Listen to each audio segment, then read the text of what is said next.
I first want to say how grateful I am to Steve, Evan, Rachel. I don't know where Rachel is. Like oh, there she is. She's everywhere.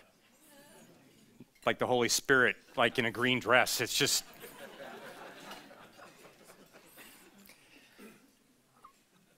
But I'm really grateful to be here, to be part of this conversation. And I know that I'm going to yap at you for a while, but I really want this to be a conversation, if we can make it that. I'm grateful for the opportunity to be here. I'm grateful for the material that we're going to talk about. I'm grateful for a group of friends of mine who are here to support this. You've heard some things about me. You've heard that I've been married for 26 and a half years, which is really an impressive thing on my wife's part, given that it's me that she's married to. I have a daughter who's in her first year at Duke Divinity School and a son who's in his first year of undergraduate school. And I'm also from Washington, D.C., which, as many of you know, there's this small word going around called a sequestration. The sequester. You've heard this word? Like, I think I'd heard that word like 10 times in my life. And now it's, 20 times a day.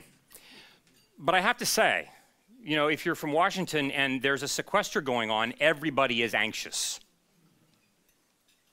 This is really good for psychiatry.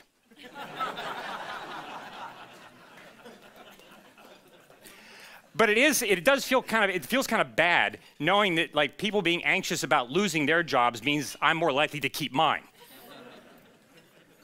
But this is who you are dealing with. And in addition, I would say this. I am professional at one thing in particular. I am a professional sinner. For you Calvinists, are there Calvinists here? Yes. So for you Calvinists, I am really good at being depraved. For you Arminians, I'm really good at backsliding. For you contemplatives, I'm really good at just being mindless.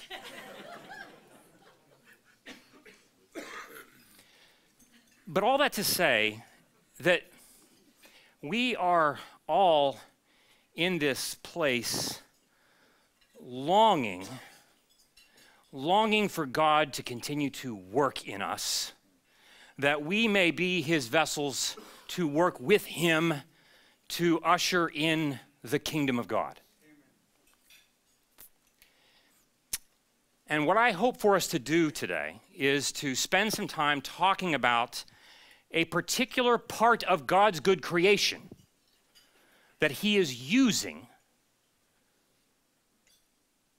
to light the path whereby which we may be more effective in that journey. I'd like to do 3 things. Sermon, right? 3 things, right? Okay. First thing, we're going to talk a little bit about neuroscience. We're going to talk about neuroscience as a cultural dialect, what that is. The second thing we're going to do is we're going to talk about what does it mean to proclaim the gospel in the language of neuroscience. And the third thing we're going to talk about is what does it mean for us as followers of Jesus to embody that proclamation? We can't really talk about that which we are not becoming very well or very effectively. So those 3 things. But I want to couch it in these terms, that this is not intended to be 30 minutes of information download.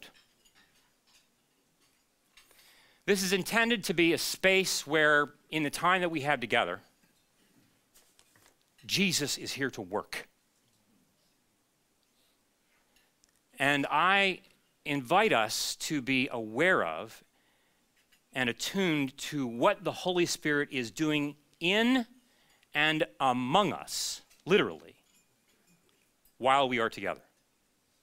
Because this is not about me. This is about Jesus coming in his fullness. We happen to be part of that story. Somewhere in that story we are. I don't know where exactly, but we're here. So let me start with this idea. The first thing is we're going to talk about neuroscience as a cultural dialect. And when I say neuroscience, let me be more clear about what I'm talking about. You can say neuroscience and mean a range of different things. It can mean people who are just working with neural bundles in Alzheimer's disease in the brain. Now, that might not sound very exciting to someone, but if you're married to the person with Alzheimer's, it's very important stuff. Or you may be talking about someone who looks at the brain changes that take place in attachment disorders. That's much more relationally driven. That's neuroscience as well. So there's a whole range of different disciplines that are converging that all kind of are part of this thing we call neuroscience. So what I want to suggest is out of the discipline that I work, which is what we call interpersonal neurobiology. Those two words, interpersonal neurobiology, tend to help us bring together these different disparate disciplines that all look at the function of the mind and relationships as they interact with each other. This phrase comes from my friend Dan Siegel, and he coined this a number of years ago, and it's everywhere now. You can hear about it. So one of the reasons that we want to talk about neuroscience, it's going to be shorthand for interpersonal neurobiology, is because whether you know it or not, it has become the language that culture uses to talk about just about everything. You know this. People know this at the Washington Post. This is Tuesday, February 12th. That's 2 days before what important day? Valentine's Day. Love is in the brain, not in the heart. Right? I mean, we've even got to talk about Valentine's Day with using the brain. We have all these research pieces that are done now that says, if you write an article, it could be about making yogurt, and you have a picture of the brain in the article, people are more likely to believe you. I don't know why the Democrats, Republicans haven't figured this out yet. Why aren't they just sending white papers with little, pictures of the brain on them? It's everywhere. How many of you know of Brené Brown's work? Some of you here, right? TED and so forth. So it's common. It's just everywhere. But it's not just that it's everywhere. It's become authoritative. It has become authoritative. It isn't just out there. It is out there telling us what is good and what is right. You follow me? It's telling us what is good and what is right. You may not know this, but starting tomorrow, there is a major conference at UCLA being run by my good friend and a number of others called How People Change. Dan Siegel and his friends are running this program Friday, Saturday, Sunday. How People Change, Relationships, and Neuroplasticity in Psychotherapy. Now, I want to say, it's going to be an important conference because there's going to be a lot that we learn about how people change. But I want to suggest to you that there are probably those of us in the room who would like to say, if we want to talk about how people change, it wouldn't be a bad idea if Jesus shows up in that conversation. I will tell you, I don't think Jesus is going to be showing up at that party. Now, not in person, because I'm sure he's going to be there. I just don't know if people are going to talk about him from the podium. And that's because we live in a world where most of the world is listening to my friend Dan Siegel as much, if not more so, than they are listening to those of us who are preaching from pulpits. You follow me? It's everywhere, and it is authoritative. But I want to draw our attention to something. This is, it's been very helpful for me to read a guy by the name of Michael Polanyi. Many of you, I'm sure, know him, Michael Polanyi and Leslie Newbegin, and they talk about this idea called the prevailing plausibility structures of the world. This idea that there are many, many different possible structures, many different lenses through which we can choose to understand the nature of the universe and how the universe operates. It is important to know that we in the West have for many, many years now lived and do live still under the authority of the plausibility structure of science. We don't go to the bathroom without having research telling us that this is the right toilet. Someone, like the last time you used the toilet, someone researched that. Oh, you laugh until like the toilet overflows. And because we're in America, then somebody needs to be sued. So, it's just the way it is. But that makes people anxious, and that's why psychiatrists have jobs. But you see what I mean? There's nothing that we do that doesn't have some homage to be paid to that particular way of seeing the world. Does that make sense?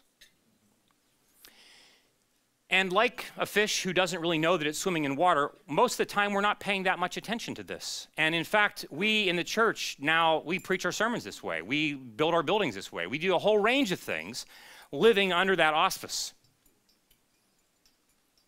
Now, there's something to be said for science that is good, because we'd say, it was around 300 to 400 AD that the Cappadocian Fathers started to write theology that led us to science. I mean, Gregory and Basil and Gregory were like some of the first great thoughtful scientists in that sense, because they believed in a world that could be observed and could be studied and could be thought about. And so another reason why this Center for Christian Thought is so crucially important to be thinking about these things. But even before that, we would say this.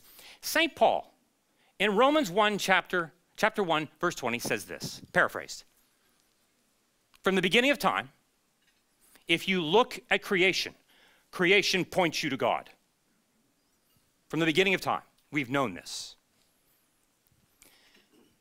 And so it's important for us to be aware that the discoveries of science are helpful because they are now giving us an additional language by which the gospel of the biblical narrative can be described and unveiled to a culture that listens to science.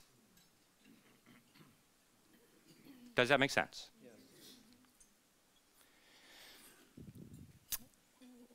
When I wrote Anatomy of the Soul, there are basically 5 points to this book. One is, we all long for a world of goodness and beauty. I don't know anybody who wouldn't want that. Number one. Number two, if we pay attention to the emerging data that interpersonal neurobiology is pointing us toward, that data points us to the very world we long for. Number three, that same data not only reflects but energizes the biblical narrative. It reflects and energizes the biblical narrative. And as such, it changes our very experience with God, if we are willing to pay attention to it and do what the data asks us to do. Fourth, a crucial element of implementing this data is completely dependent upon human beings engaging in the process and practice of being known. The process and the practice of being known. In 1 Corinthians chapter 8, verse 3, St. Paul says, the person who loves God is known by God. He does not say the person who loves God knows God. The person who loves God is known by God. Let me ask you this question. For each of you, and this is something that I would invite you to consider doing as an experiment. For each of you, I would like for each of you to give me the 3 names. 3 names of 3 people who, if I were to ask them about you, they could collectively tell me everything there is to know about you. Everything. Not just your vital statistics. They would tell me what your worst fear is. They would tell me the number of times you felt ashamed today, which it would be hard for them to do because of how ubiquitous that affect is. But who knows us that well? And get this, who knows us that well and we are aware of it? Like, I'm aware of being known that well that I can step back and say, wow, this person knows me with all my stuff, and they are still in my life today.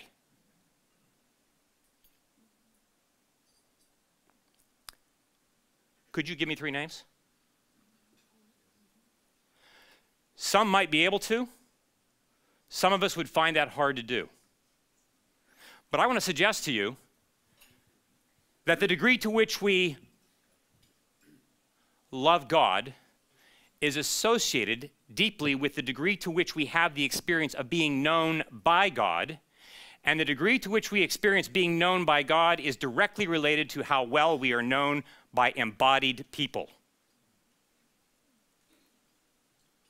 This is really important because one of the things we come to find out is that it is in the process of being known that so many other important things begin to happen in the brain that leads to health. A process that we call integration that we're going to talk about more of tomorrow night. That's 4th. Here's the 5th piece of this book, and that is, we live in a world that is increasingly atomistic, right? Individuals want to kind of go and do their own thing. That's not a biblical picture of the universe. Anatomy of the Soul was not written primarily or solely for people's individual personal growth, because growth never, ever occurs only individually. It only occurs in the context of community. But we live in a culture that wants to tell us that I, by myself, can know everything I need to know, logically and linearly, as long as I just study hard enough, and that I don't need to be known in order for me to have an awareness of myself. We can't know ourselves until, as we say in the business, I see myself in your eyes. Which, of course, is completely consistent with this idea in Genesis 1:26 and 27, where God says, let us make man in our image, and then let's let man live like we live. Let's paraphrase. Let us make man in our image.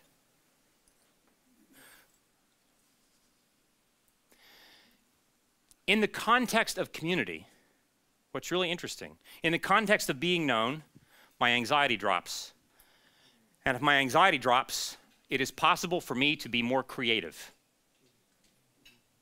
This is not just about my own personal welfare. This is about my capacity for being creative and thoughtful about my vocation. This is about who am I called to be in the world?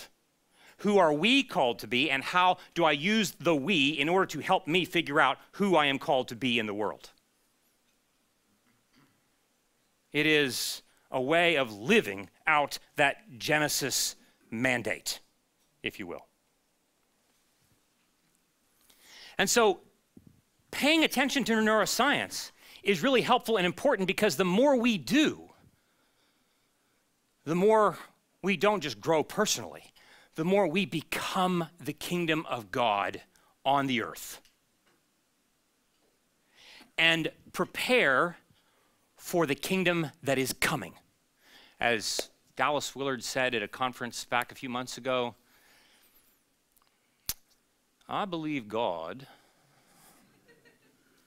just like this, like I don't know where, from Missouri, right? I didn't know that Missouri was in the South, but like, I believe God will let anyone into his heaven who can take it. And you know, here's the thing. With all my professional sinning, I'm not sure I'm going to be able to take it.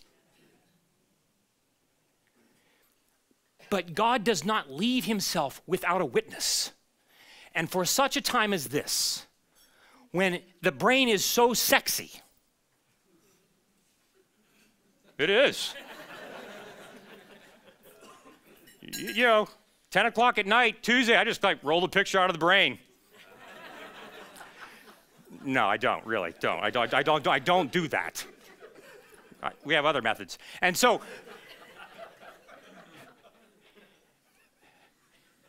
I completely forgotten my train of thought. Oh, yeah. He does not leave us without a witness. And so we're at a place where his creation now opens itself in order for us to access it, to use that information to help point people to the story as we understand it, as God has been bringing it to pass from the beginning. Does that make sense? Again, another reason why the work that you all are doing here at CCT is like so crucially important, not because it's just a bunch of like smart women and men doing things, but because it adds to this rhythm of using my left brain and my right brain, this rhythm of being rigorous theologians, being rigorous philosophers, and being then back and being rigorous people with boots on the ground. That's how we live.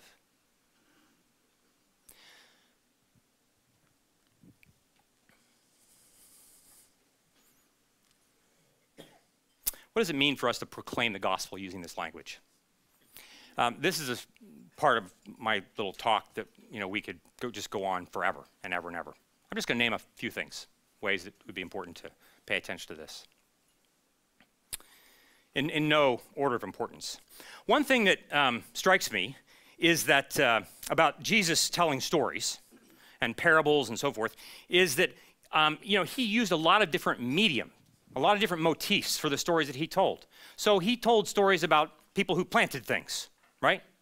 I don't know how expert he was in the vocational field of farming, but he knew enough to know that like you throw seed and it grows or it doesn't, and there might be some reasons why, and there are probably some people, most of us here would have some sense of like what it would take to like grow plants. But we aren't all horticulturalists. But the point is that he knew enough about those motifs that were important in his day to use them effectively.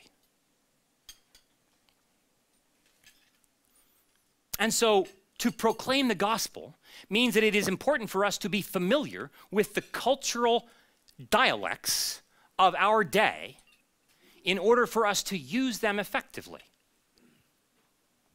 You don't have to be an expert in brainstem activation. You don't. I'm sure you might have thought that you needed to be. You didn't? It's disappointing. So, but it is important to know some fundamental basic things about how this is working, because this is the language of your day. And it will be important for believers to be able to name and tell people what the purpose of this language is, as opposed to people who develop the language deciding what the gospel is, which of course is what happens. I have many friends who are what we might call reductionists. If it's in the brain and we can take it out, then it doesn't exist in the universe. If I can find that set of cells that represents my experience of God and we eliminate it, then apparently God goes away. Notwithstanding the fact that I say, well, gosh, I could probably also find the cells that represent my wife, but when those cells goes away, I think my wife is still going to be there. But you see what I mean? There's a reductionism with which we live, and it's important for us to know enough to be able to have that conversation with folks. There are some other ways that are important for us to keep things of the mind in mind. So, for example, how many of you here are preaching sometime between now and Sunday night? A handful of you, okay. How many of you still have some prep work to do on your sermons? Mm-hmm. Yeah, buddy. All right. So let's just keep this in mind. I mean, I don't know how this will sound. When you are done with your sermon, I mean, not just preparing it, but preaching it, within 2 hours, people will have forgotten probably 85% of it. Is that not encouraging news?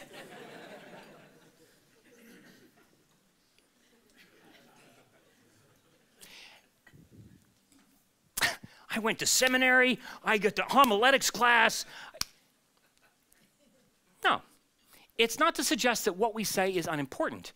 It is to suggest that things like how we deliver sermons is important. That people remember things that they experience as much, if not more, than things that they just simply hear. So the stories we tell are crucially important, including things in our worship services that embody the body are crucially important because we're not just simply in sermons either trying to download information, right? That's not all we're trying to do. We want to like offer a gift that people may take in and eat and walk out and be changed. Amen? This is hard work. This is really hard work. Here's another thing. How many of you are part of churches in which when people come in to sit down, they're sitting in pews or chairs that are lined up, or curved, or chevroned, but where most of the folks, except the people who are sitting in the very front row, are looking at the backs of other people's heads? Okay? It's what we do. You know, I'm not thinking that this is a good idea for people to be looking at the back of my noggin. So here's something else. If you take a group of people and you sit them in a circle, it means that they are going to be far more aware of the presence of other people because they are going to see whether they are consciously aware of it or not. They are going to sense all the nonverbal cues that are coming from other people in response to whatever is happening in the room.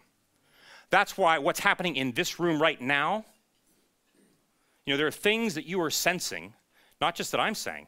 You're already sensing things that other people at your table are sensing.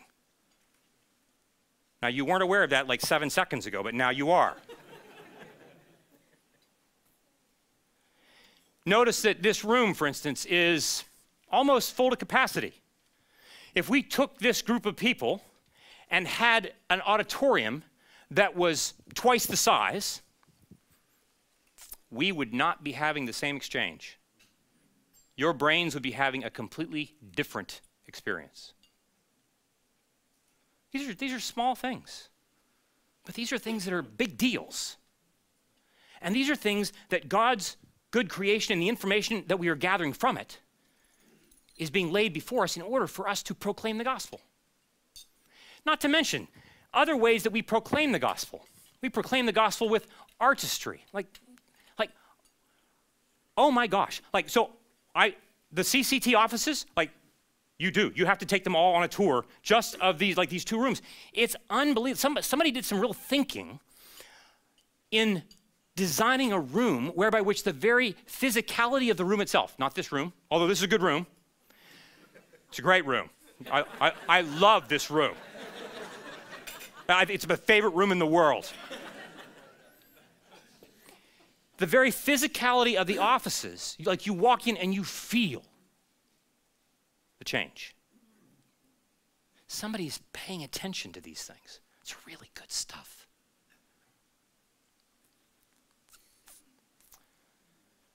I have a friend here, Nicole Johnson, who is an actor, a dramatist, and she does the kind of work that is not preaching from a pulpit, but that grips people in such a way that the Holy Spirit has access to make change.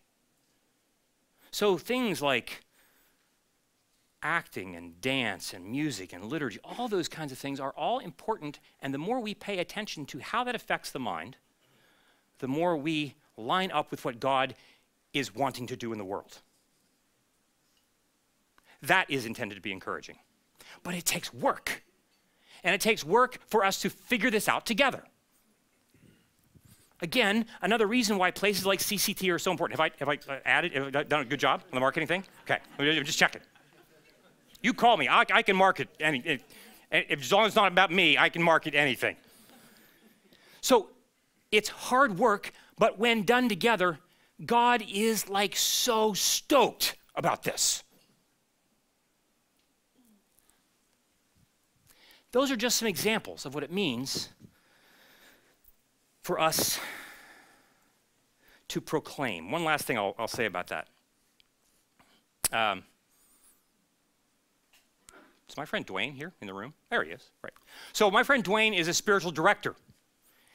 And there are others in the room who may also do this work. But one of the things that directors, and I've had one for 16 years, one of the things that directors do is they invite us into spiritual disciplines.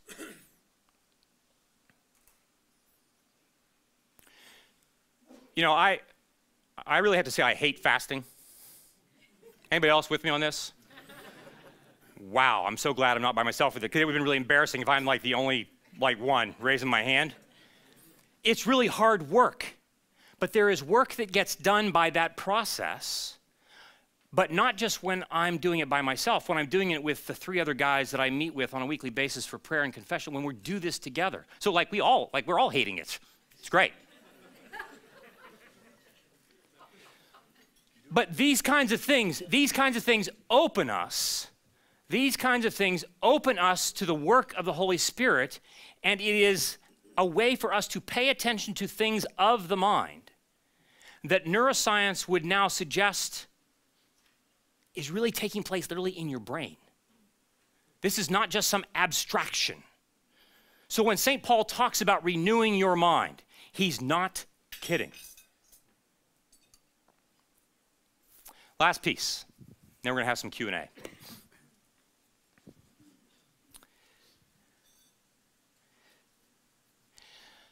How do we embody this? It's one thing for us to know about interpersonal neurobiology and that it exists in the universe. God's creation is out there and open to us, and we can learn more about it. We can also begin to work at making this possible and doing things with it in our work as scholars, in our work as pastors. But it will be difficult for us to do either of this if we are not personally embodying this in our own lives. So here's a story.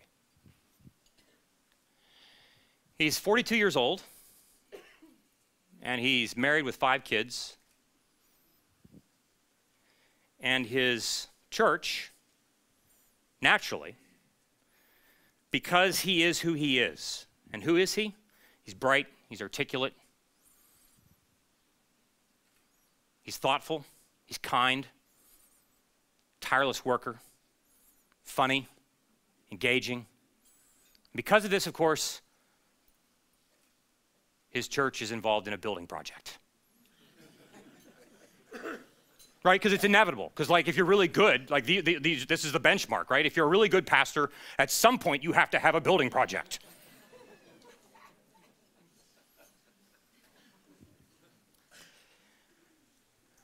But it starts to drive him crazy, because with the building project, people have opinions. Now they're not just having opinions about like following Jesus. Now it's about like how many square footage. And things start to get overwhelming, and he reaches this place that now even there's literature about this called burnout, right? And I would guess that there are people who are in this room who either if they've not been there in the past, maybe close to that now, or are headed in that direction. And he comes to see me. Now, of course, this is the other thing about pastors, right? I don't know of many other professions where it's just not easy to go talk to the other pastor down the street to talk about how your ministry's blowing up. Right? This would be like, somebody from, I don't know, the Redskins going to somebody in the Eagles camp and saying, how can we do better to beat you next year? It's not working very well.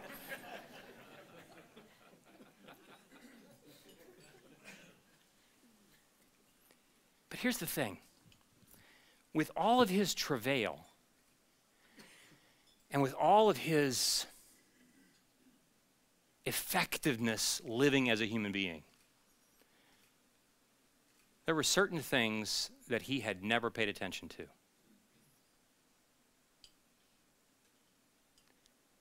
After having become a believer as a, college student, he'd worked through some of the stuff, but he hadn't worked through all of the beatings as a kid. He hadn't worked through all of what it felt like to be in isolation because his marriage was not really, in reality, what it looked like to most folks who saw it. I don't really have to say much more than this, right? And he'd been to his primary care physician. He's already on an antidepressant, right? So he's getting all the help from culture.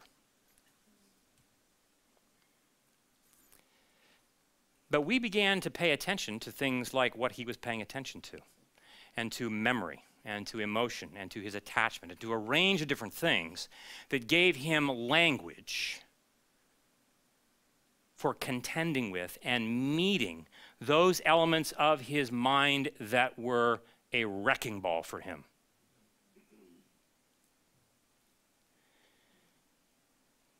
We also were able to say, healing is not going to happen just with you and me in this office. Because, I'm just not that good. Don't tell people I said that. This is going to require your being able to talk with other people, whereby which this shame stuff that you carry with you can be known, and as the Hebrews letter says, can be scorned, can be disregarded, just as Jesus did that at the cross. This became a project wherein which his taking on these elements of the mind gave him an opportunity to, albeit slowly, climb out of this place that he was in. But it required him beginning to connect with other people in the community. And this is really hard if you're a pastor, because pastors just don't have that many places to go where you can really be known. Because word gets out, the building project goes away in a heartbeat. You follow me? This is the question I have for us here today. To what degree are we known? To what degree have we incorporated all of those different elements of what it means to love God with all of our mind? When we know for a fact that most of our mind operates in ways that are non-conscious and we're not even aware of what we're not aware of. And who is with you such that that healing and regeneration and creation can come to fruition?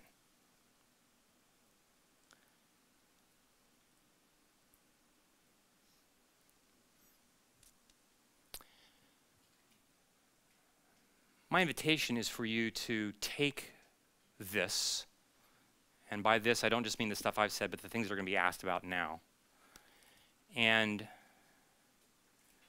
not simply forget it, as you are likely to do, just because you're human, not because you're not serious about it, not because you don't care. The people who listen to your sermons, they care. They like your sermons, by the way. They do. They wouldn't keep coming back if they didn't. My encouragement for you is to take this and allow Jesus to knead it into your lives, that you and those around you may be changed. You've been a lovely audience. Thank you very much. I think we're going to take some time for Q&A. I was Dr. Thompson. I was intimidated when I entered the room because of this august body of theologians and experts. I'm not an expert. Yeah, me either. I love this. Is great. But anyway, I had a very interesting experience that came back to mind not too long ago. I have a son-in-law who is a Messianic Jew. And when he heard that my wife, who had done some of her postgraduate work in Denver Seminary, she kept telling me that maybe you should experience living in a four-season place. So I said, I'm going to Denver. She said, can I go with you, Dad? He calls me Dad. That's how close we are. And he kept on driving my wife's SUV. And after midnight, there was a radio talk show host who, you understand my accent? I believe so far. Well, I'm an alumnus of here. You're good. At least. Yeah, we're good. Well, he was interviewing the chairman or chairwoman, to be politically correct, an Ivy League social sciences department or psychology department. And she said that we have done all kinds of sonograms on the brain, but up to now, we cannot find where memory is stored. And I said, that's interesting. I said, Dad, what's interesting? She does not know where memory is stored because she's a secularist, because she's a humanist, and humanism being that it is the measure of all things. And while I was talking to my son-in-law, I remembered Davis and Lazarus having a conversation across the Gulf in their disembodied spirits, right? So I said to him that I believe that memory is stored not in any brain lobe, but in the spirit. Am I right or wrong, sir? That's a great question. I'm going to refer that to the philosophers over here. Well, it raises a great question. I mean, again, you know, we find it to be really helpful and interesting for us to ask, you know, where is memory stored?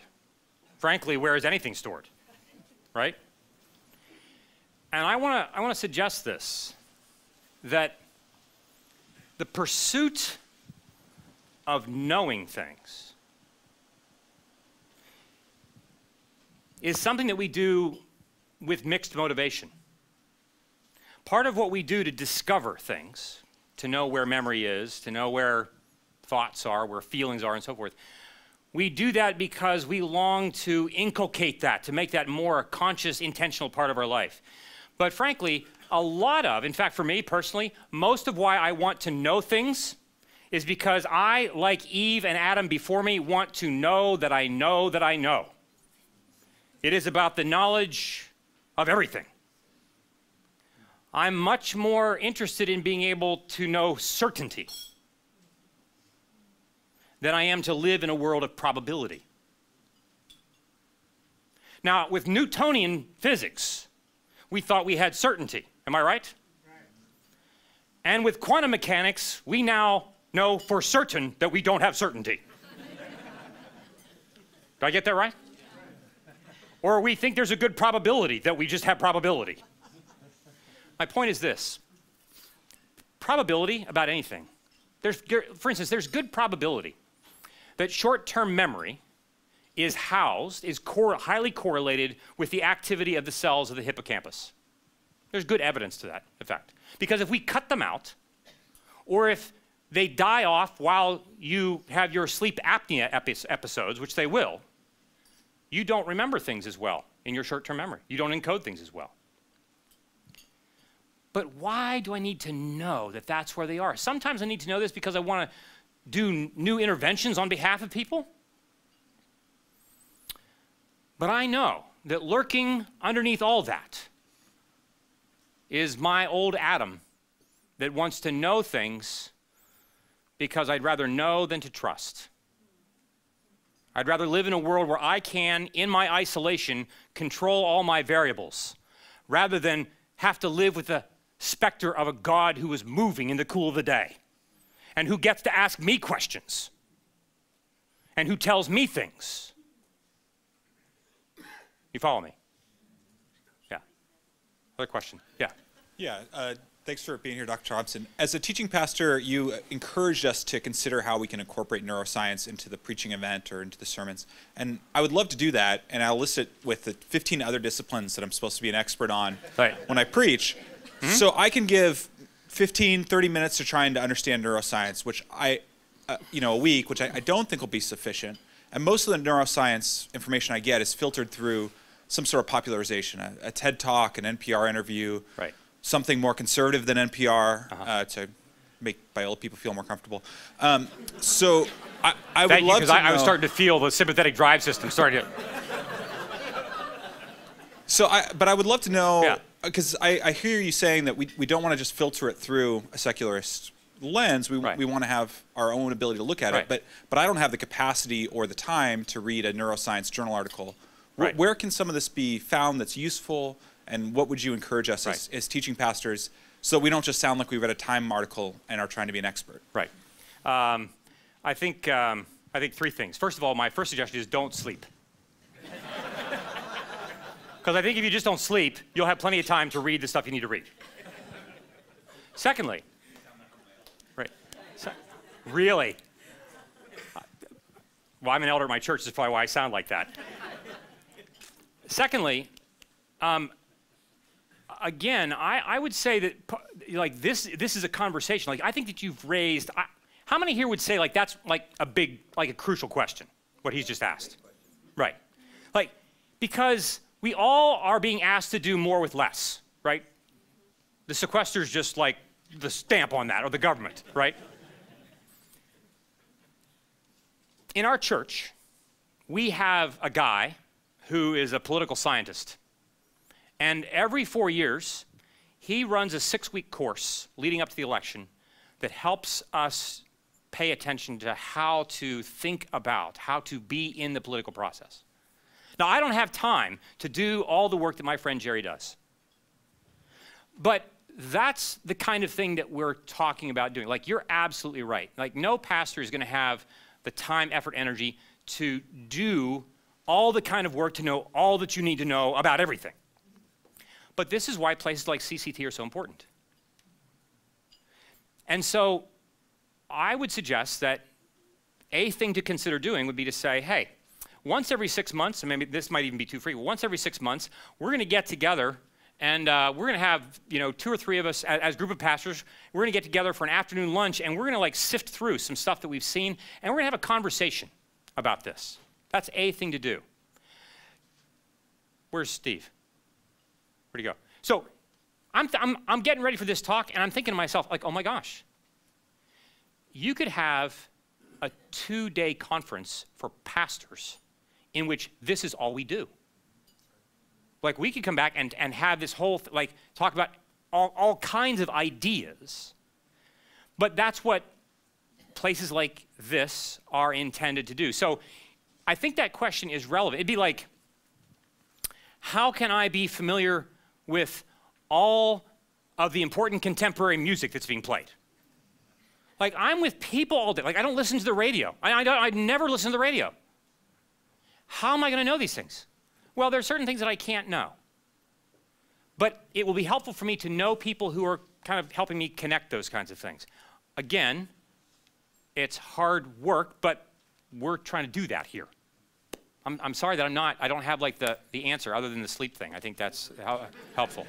Is there anything to developing your talks in the community?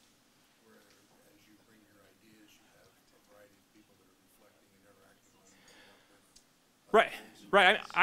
So I think that like your question raises a whole host of options to consider that would be creative opportunities to flesh this out. And like all ideas are born out of little things like gatherings like this. All ideas that go someplace that are helpful or meaningful. Yeah. I have a quick question, and I'll pass the mic when we're done. Thank you again for your time. I heard you talking about community building in the language of neuroscience in your little talk about being known. In your research, does it show that there takes a certain amount of time before someone enters a community and they can really start digging through their issues? Because as pastors, we're not only preachers, but we're building communities. Right. And people tend not to open up until a certain amount of time. And I just don't know if that's different with everybody, or science shows that they have to be in your parish for a year. They must be in a small group. Right. Right. So I'm going to take this. We're going to do. Help me with your first name. Blake. Blake. Okay. I'm really sorry in advance. All right. Okay. So let me ask this question. We can do confession later. Okay. That's fine. Okay. We can do confession like right now. Okay. But people have to go. So I could be here for a long time confessing. What prompts your question? When you were talking about being known, and the character that the 42-year-old with 5 kids, right? I just immediately thought of pastoral ministry, in that I'm just thinking of a couple of men in a small group that I'm in. They don't start opening up until a year or two, and you're like, oh, I mean, this whole new person that I didn't know before. Right. And so I was just wondering, I don't do scientific research, if research shows a person does not start opening up, maybe even it's on one-on-one therapy, until they've gotten to know him for a certain amount of time. Because as pastors, people will come into your church and they'll leave, and you start this process of community building, and it tears that, it rips it and it breaks it. Right. And so I see the community part is huge, and what you're saying about being known and community, it's all very fascinating. So there's 2 levels of what I'm hearing. There's two layers at which things are happening in the room right now, quite literally. So at one level, there's a question that's been put out that's a crucially important question. And once again, we'd like to know the answer to that question because it's going to help me make decisions down the line. You follow me? Like, I'd like to know things because it reduces my distress, right? Because, I wouldn't be asking this question unless at some level it's hard for me that, not knowing the answer to this, creates some trouble.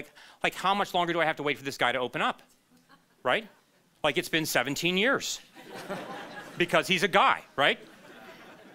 Well, right. So that's part of it, but it's also important to know that it's like time is I'll say this, time is a function of intention. Time is a function of intention. Notice in the creation narrative, the scriptures do not say, and God created mankind. It says, and God said, let us create mankind. There is thoughtful, reflective intention from the very beginning. Okay?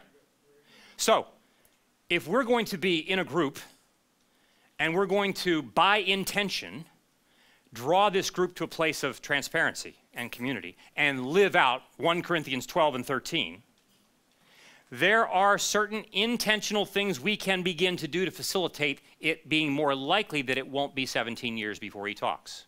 That's what I'm looking for. Right. And that's next year's luncheon, I think. Right. Yeah.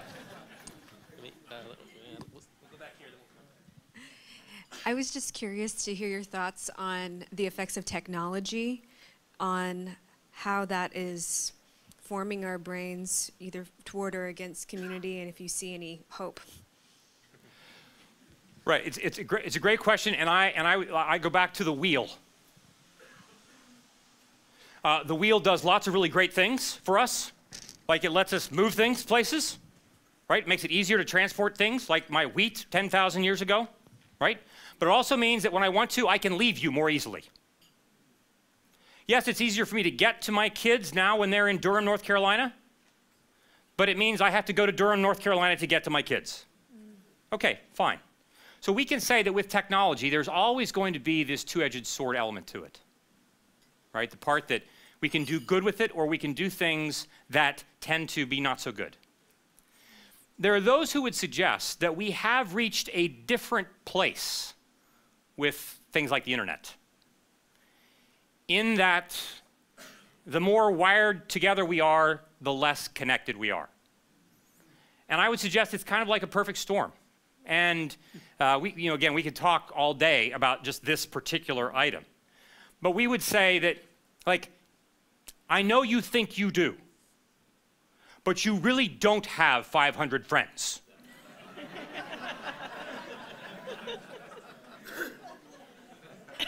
I know that you think you're all that, but like, it's just not the case. But see, there is a certain illusion with that, right? There's this illusion that, like, as long as I have that sense of connection at a superficial level, I don't have to be deeply connected to anyone. And I reinforce what I would call a shame matrix. I mean, I'm in the process of doing a new manuscript for a book on shame. And we're not going to find a more primitive, negative affective state than that. And things like technology, in the way we are currently using it, tend to reinforce that same affective effect. We could say more about that. I wish we had more time to talk about that. We could, again, you could develop another conference. Yes? It seems to me that whatever part of what we're wrestling with, maybe the main thing we're wrestling with, has been the gradual depersonalization of life, the world in general, since the rise of science. Now, science required a kind of depersonalizing of the pagan world to get rid of all those spooks and things that made things go where they went. But the Christian world, if you look at the Christian biblical worldview, it's inherently personal. That it's fundamentally personal, not impersonal. It's not a machine. It's a creation by a living God.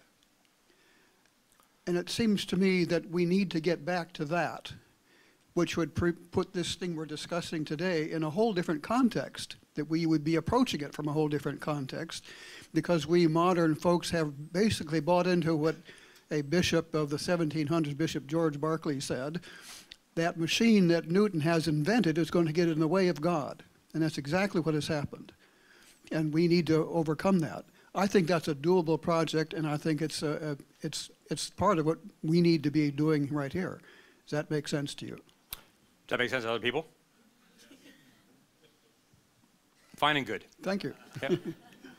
I mean, I would say this. I would say that, you know, again, like I said earlier, and this is where our historians and philosophers would be far better at articulating this than I will. We have to recognize that science was born in the church. But as our friend Michael Polanyi said, in the end, there really is no such thing as science. There are only scientists. And it's important that we keep that distinction in mind. Now, it doesn't mean that ideas don't have impact, but it is important to keep in mind that when someone says, well, neuroscience says, like I gotta tell you, like, it's not neuroscience, like it's John Green, like in a lab coat. And if you were to take John Green out and have a beer with him, you can do that, right? You can have a beer. I'm just checking. Like, I couldn't do that where I grew up. And you were to find out some things about John Green's family. We're going to tell a story tomorrow night about one such person like this. You're going to come to find that John Green's thoughts on science are never just about science. I think I'll stop with that.